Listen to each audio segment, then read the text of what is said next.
대통령 거부권이 행사돼서 다시 국회로 공이 넘어오게 됐습니다.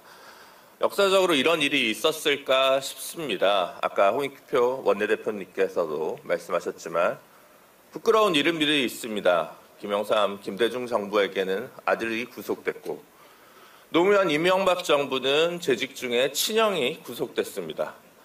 친인척이 없을 것 같던 박근혜 전 대통령도 가까운 사람이 구속됐고 정권이 분괴됐습니다. 그럼에도 불구하고 자신의 측근 비리에 대한 검찰 수사를 가로막은 역사는 없었습니다. 최고 위정자들의 부끄러운 친인척 비리, 측근 비리가 있었다는 것은 부끄럽지만 다행히 그 시기에 제대로 된 수사를 어느 정도 했던 것이 우리 사법 시스템이었고 민주주의였습니다. 그조차 붕괴되고 있는 것이 지금 윤석열 정부입니다.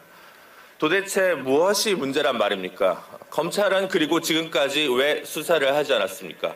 검찰총장 출신의 대통령이 어떻게 이럴 수가 있습니까?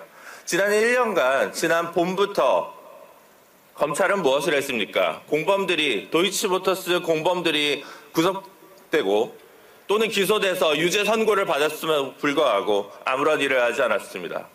현직 대통령 배우자가 명품 가방을 받고 있는데 검찰과 경찰은 복지부동, 요지부동입니다. 이러니 검찰이 믿을 수가 없고 특검이 필요하다는 국민적 여론이 압도적 다수가 된 상황입니다. 정의당이 특검을 추천해서 문제입니까?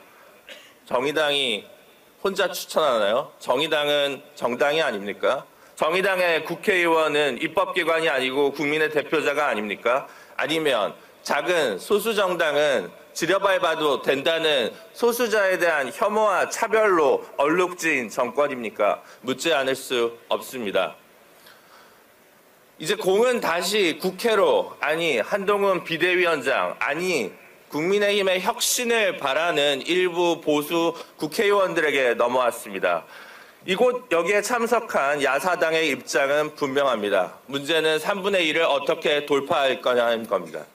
윤석열 정부와 김건희 체제를 그리고 한동훈 친위 체제를 끝까지 엄호해서 총선 승리 확신할 수 있겠습니까? 아니면 지금이라도 올바른 당정관계를 수립하고 독자적인 목소리를 내야 보수정당도 4월 총선에서 승부를 볼 수 있겠습니까? 묻지 않을 수 없습니다. 국민을 위한 일이고 심지어 보수정당을 위한 길입니다.